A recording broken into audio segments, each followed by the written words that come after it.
হঠাৎ করেই ভারত যাচ্ছে ৩,০০০ টন ইলিশ। আসন্ন দুর্গাপূজা উপলক্ষে ভারতে ৩,০০০ টন ইলিশ মাছ রপ্তানির অনুমোদন দিয়েছে বাণিজ্য মন্ত্রণালয়। শনিবার বাণিজ্য মন্ত্রণালয়ের এক বিজ্ঞপ্তিতে এ তথ্য জানানো হয়। নতুন সরকার ভারতে ইলিশ রপ্তানি করবে কিনা এ নিয়ে বেশ কিছুদিন ধরে অনেক আলোচনা চলছে। এর মধ্যে এমন সিদ্ধান্ত এলো। বিজ্ঞপ্তিতে বলা হয়েছে, আসন্ন দুর্গাপূজা উপলক্ষে ভারতে ৩,০০০ টন ইলিশ মাছ রপ্তানির অনুমোদন দিয়েছে বাণিজ্য মন্ত্রণালয়।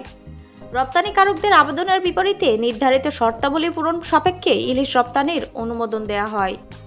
সংশ্লিষ্ট আবেদনকারীকে প্রয়োজনীয় কাগজপত্র সহ আগামী ২৪শে সেপ্টেম্বর ২০২৪ তারিখ দুপুর ১২টার মধ্যে বাণিজ্য মন্ত্রণালয় বরাবর উপসচিব রপ্তানির ২ শাখা কক্ষ নম্বর ১২৭ ভবন নম্বর ৩ বাণিজ্য মন্ত্রণালয় বাংলাদেশ সচিবালয়ের আবেদন করতে বলা হয়েছে। যারা আবেদন ইতোমধ্যে করেছেন তাদের নতুন করে আবেদনের প্রয়োজন নেই বলেও জানানো হয়েছে। সম্প্রতি বাংলাদেশের পক্ষ থেকে এবার দুর্গাপূজায় ইলিশ দেওয়া হবে না বলে ইঙ্গিত দেওয়া হয়। এমন অবস্থায় ভারতের পক্ষ থেকে ইলিশ পাঠানোর আবদার করে বাংলাদেশের কাছে চিঠি পাঠানো হয়েছে।